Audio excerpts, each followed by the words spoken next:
हाँ जी बच्चों, कैसे आप सब। मैं अजय राज सिंह स्वागत करता हूँ अपने चैनल शॉर्टकट बाबूजी पे। भाई आज मैं बात कर रहा हूँ आपके चैप्टर है बेटा हमारे पास डिविडेंड डिसीजन का। और हम बात कर रहे हैं आपके BCom third year financial management की। ये जो आपको क्वेश्चन बेटा आपकी स्क्रीन पे नजर आ रहा होगा, ये आपका क्वेश्चन है डिविडेंड वाले चैप्टर का। और बुक बेटा मैंने रेफर की आपकी RP रस्तगी।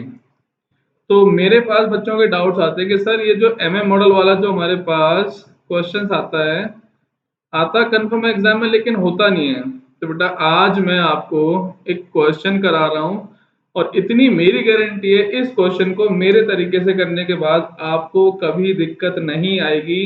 Modi Miglani Miller approach में एमएम मॉडल में जो भी आपका डिविडेंड का क्वेश्चन होगा, क्लियर है।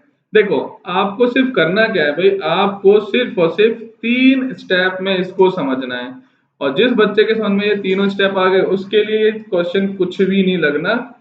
और गारंटी मेरी भाई आप 100% इसको ठीक करके आओगे जब भी करोगे, ठीक है। तो सबसे पहले बेटा हम बात कर रहे हैं आपके स्टेप 1 की। तो भाई मुझे करना क्या है। भाई स्टेप 1 हमारे पास रहेगा आपका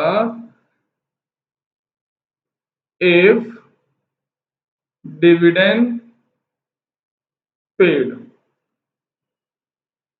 कि भाई अगर मैं डिविडेंड पे करता हूं तो सिचुएशन क्या होगी। सेकंड मेरे पास रहेगा भाई हमारे पास स्टेप 2, कहता है इफ डिविडेंड नॉट पेड, अगर मैंने डिविडेंड पे नहीं किया है तो भाई मेरे पास सिचुएशन क्या होगी। और थर्ड चीज जो आपको याद रखनी है, क्वेश्चन में आपसे हमेशा पूछेगा ही पूछेगा, स्टेप थर्ड ये कहेगा आपसे number of shares to be issued. भाई मुझे कितने नंबर ऑफ शेयर्स इशू करने चाहिए ये भी आपसे पूछेगा। लेकिन जब मैं बात करूंगा आपके क्वेश्चन की तो भाई क्वेश्चन से पहले मैं आपको कुछ चीजें बताने वाला हूं। ये देखो भाई हमारे पास ये रहा आपका एमएम मॉडल। जब मैं बात करूंगा आपके एमएम मॉडल की तो भाई एमएम मॉडल में हमें चाहिए क्या। भाई हमारे पास एमएम मॉडल का बेटा जो फॉर्मूला होता है वो कुछ आपको इस तरह दिखाई देता होगा कि भाई P0 1 में 1 प्लस के इंटू P1 माइनस D1, ठीक है। अब मुझे लेकिन यहाँ पे पूछता क्या है भाई, यहाँ पे मुझसे पूछता है ये आपके P1 की वैल्यू। भाई इनका मतलब क्या बेटा, भी मतलब बताता हूँ आपको। पहले एक बार इसको भाई क्रॉस मल्टीप्लाई करते हैं। सर जब क्रॉस मल्टीप्लाई करेंगे तो ये हो जाएगा हमारे पास P0 1 plus K equals to P1 minus D1। अब एक काम करो, आप P1 को रहने दो यहीं पे, बाकी सारी की सारी वैल्यूज को बेटा ऐसे कर लो, ये हो जाएगा हमारे पास। तो मेरे पास जो एमएम मॉडल का फॉर्मूला बनेगा वो कुछ इस तरह से बनेगा। अब यहाँ पे मेरे पास भाई P0 नजर आ रहा है। P0 का मतलब क्या है भाई, एमपीएस आज का, या means MPS at the beginning, ठीक है भाई। तो सर P1 क्या होता है बेटा, ये होता है आपका एमपीएस एट द एंड। जब एंड वाले की बात करेगा तो P1 और बिगिनिंग वाले की बात करेगा तो P0। एंड देन जब बात करेंगे आपके केई की तो ये कहता है भाई हमारे पास या तो कॉस्ट ऑफ इक्विटी या कॉस्ट ऑफ कैपिटल या आपका कैपिटलाइजेशन रेट। भाई ये हमारे पास इसके नाम हो सकते हैं। तो सर हमारे पास लास्ट बचा आपका D1। तो सर D1 का मतलब क्या होता है भाई, D1 का मतलब होता है हमारे पास जो आपने dividend paid at the end of year. भाई D1 का मतलब एट द एंड, अगर D0 होता है तो एट द बिगिनिंग। यहां तक आपको कोई दिक्कत नहीं होगी समझने में।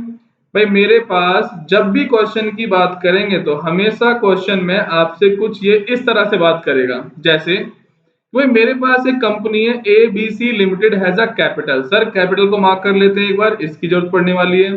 सर ये कैपिटल आपको रुपीज में दे रखी है, कोई दिक्कत नहीं है। भाई हमारे पास एक शेयर की वैल्यू कितनी है? सर एक शेयर की वैल्यू है मेरे पास 100 रुपए की। तो सर अगर मैं नंबर ऑफ शेयर्स की बात करूं तो 10 लाख डिवाइड बाय 100, भाई मेरे पास नंबर ऑफ शेयर्स आ जाएंगे। The shares are currently quoted at par. भाई एट पार का मतलब क्या है? सर 100 का शेयर 100 में।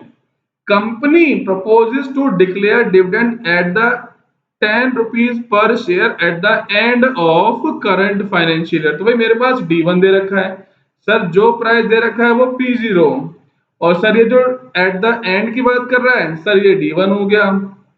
कैपिटलाइजेशन रेट मतलब सर मेरे को के ही दे दिया आपका 12%। And what will be the market price at the end? तो सर ये हमसे P1 निकालने की बात कर रहा है। यहां तक किसी को दिक्कत? भाई बिल्कुल भी कोई दिक्कत नहीं है, सबको समझ में आ रहा है। कह रहा है इफ, अब हमारे पास कह रहा है भाई इफ नंबर 1 जो बेटा मैंने बात की थी, if dividend paid, if dividend not paid, assuming that company pay dividend and has net profit of 5 lakh. भाई कंपनी के पास प्रॉफिट पड़ा है 5 लाख, और कंपनी क्या कर रही है? भाई कंपनी डिविडेंड पे कर रही है, इसका ध्यान रखना है। And make a new investment of 10 lakh. भाई हमारे पास 10 लाख की वो इन्वेस्टमेंट कर रही है ड्यूरिंग द पीरियड।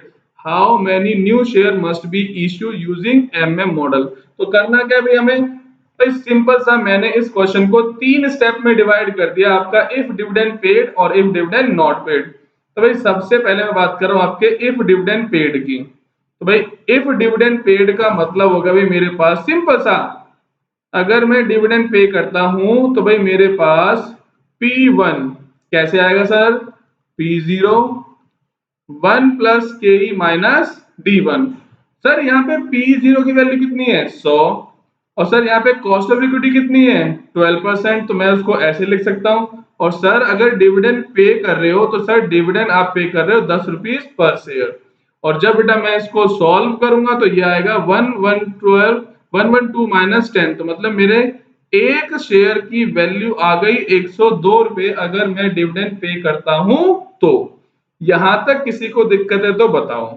सर कोई दिक्कत नहीं है, सब समझ में आ रहा है। एंड नेक्स्ट कहता है भाई मेरे पास if dividend not paid, same formula भाई P1 P0 1 प्लस के माइनस D1। सर मेरे पास फेस वैल्यू दे रखी है मेरे पास एट द बिगिनिंग आपके शेयर की 100, के मेरे पास 12%, और डिविडेंड अगर मैं पे नहीं कर रहा हूं तो सर डिविडेंड हो जाएगा मेरा 0। तो मेरे पास एमपीएस एट द एंड कितना आ गया? सर ये आ गया मेरे पास 112 रुपए। यहां तक किसी को दिक्कत है तो बताओ? भाई कोई दिक्कत नहीं है। और सर लास्ट में इसने हमसे पूछा कि number of share to be issued. तो भाई यहाँ पे ना एक छोटा सा मैं आपको प्रोसेस बता देता हूँ, ये वैल्यू कैसे निकल के आएगी। भाई सबसे पहले लिखो यहाँ पे अवेलेबल प्रॉफिट, कि भाई मेरे पास कितना प्रॉफिट पड़ा हुआ है, और उसमें से लेस करो आप डिविडेंड पेड। आप कितने अमाउंट का डिविडेंड पे कर रहे हो, और डिविडेंड पे करने के बाद भाई मेरे पास बैलेंस कितना बचेगा। एंड उस बैलेंस में ऐड करो भाई फंड रिक्वायर्ड, कि मुझे कितने फंड्स की रिक्वायरमेंट है। तो यहाँ पे बेटा जो वैल्यू आएगी वो आपके टोटल इन्वेस्टमेंट की वैल्यू आएगी, और इस टोटल इन्वेस्टमेंट के बाद ही हमारे पास वैल्यू आएगी आपके number of shares to be issued, कि भाई मुझे कितने नंबर ऑफ शेयर्स इश्यू करने पड़ेंगे। तो ये कैसे आएगी? भाई मेरे पास टोटल इन्वेस्टमेंट कितनी है and value of one share. अब चाहे वो आप डिविडेंड पे कर रहे हो तो भाई हमारे पास डिविडेंड पे करते टाइम कितनी वैल्यू है? सर अगर मैं डिविडेंड पे करता हूं तो मेरे पास अपने एक शेयर की वैल्यू आती है कितने रुपए की आ रही है भाई मेरे पास? बच्चों आपको दिख ही रही होगी। सर अगर मैं डिविडेंड पे करता हूं तो 102, और अगर डिविडेंड पे नहीं करता हूं तो 112। मतलब डिविडेंड पे करूंगा तो 102 रुपए की वैल्यू है, और डिविडेंड पे नहीं कर रहा हूं तो 112 रुपए की वैल्यू है। अब क्वेश्चन कह रहा है भाई हमारे पास, क्वेश्चन कह रहा है assuming that company pay dividend, company dividend pay कर रही है 10 रुपए के हिसाब से पे कर रही है, और हमारे पास प्रॉफिट कितना पड़ा हुआ है? सर मेरे पास प्रॉफिट पड़ा हुआ आपके 5 लाख का। सर नंबर ऑफ शेयर्स कैसे निकालते हैं? भाई नंबर ऑफ शेयर निकालेंगे, 10 लाख रुपए की तो मेरी कैपिटल है, एंड एक शेयर की वैल्यू कितनी है भाई? एक शेयर की वैल्यू है 10 रुपए की। तो निकाल लेंगे बेटा इसको भी। सर कैसे निकालते हैं वो भी बता देते हैं। कहता भाई हमारे पास जो नंबर ऑफ शेयर्स की वैल्यू आएगी, ये कहता है भाई हमारे पास नंबर ऑफ शेयर्स, तो भाई मेरे पास टोटल कैपिटल कितने की है divided by value of one share. भाई मेरे पास कैपिटल है 10 लाख रुपए की और एक शेयर की वैल्यू कितनी है 100, तो मेरे पास 10,000 नंबर ऑफ शेयर्स आ गए। सर ये नंबर ऑफ शेयर्स हमने निकाले क्यों हैं? भाई अभी बता देता हूं आपको नंबर ऑफ शेयर हमने क्यों निकाले। भाई नंबर ऑफ शेयर निकाले हमने इसलिए, ये देखो ध्यान से। भाई मेरे पास अवेलेबल प्रॉफिट पड़ा हुआ है 5 लाख रुपए का, बोलो हाँ या ना। सर बिल्कुल। तो जब आप डिविडेंड पे करते हो तो भाई डिविडेंड पे करते हैं हम नंबर ऑफ शेयर्स पे। भाई 10,000 नंबर ऑफ शेयर्स हैं, 10 रुपए के हिसाब से मैं आपको डिविडेंड पे कर रहा हूं। तो भाई मेरे पास जो डिविडेंड पे करने के बाद बैलेंस बचेगा वो बचेगा आपके 4 लाख रुपए का। तो भाई 5 लाख रुपए थे मेरे पास प्रॉफिट में और 1 लाख का मैंने डिविडेंड पे कर दिया, मेरे पास बच गए 4 लाख। सर ये कह रहा है आपको ड्यूरिंग द ईयर 10 लाख रुपए की इन्वेस्टमेंट चाहिए। भाई मुझे टोटल फंड कितना रिक्वायर्ड है? सर मुझे टोटल फंड रिक्वायर्ड है आपका 10 लाख रुपए का। अभी मेरे पास कितने पड़े हैं? सर अगर मुझे 10 लाख रुपए की इन्वेस्टमेंट चाहिए और मेरे पास पड़े 4 लाख, तो सर मुझे फंड कितने रुपए का चाहिए होगा जिसके लिए मुझे नंबर ऑफ शेयर्स इशू करने हैं? सर 6 लाख रुपए के। तो सर क्वेश्चन तो हो गया भाई, देखो इजी से। भाई मैं कह रहा हूं आपसे कि भाई मुझे नंबर ऑफ शेयर कितने इशू करने पड़ेंगे 6 लाख रुपए के लिए?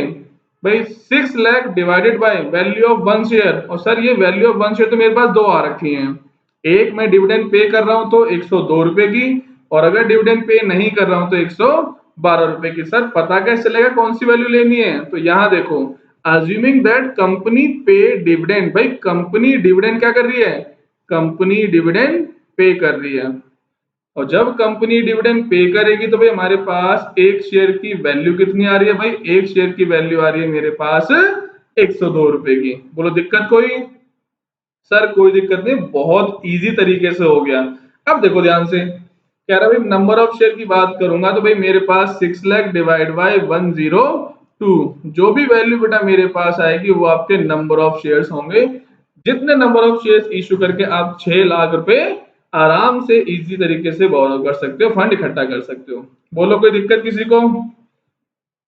भाई कोई दिक्कत नहीं है। और बाकी क्वेश्चन अगर किसी को कोई दिक्कत आती है तो मेरे कमेंट सेक्शन में आप मुझे बता सकते हो।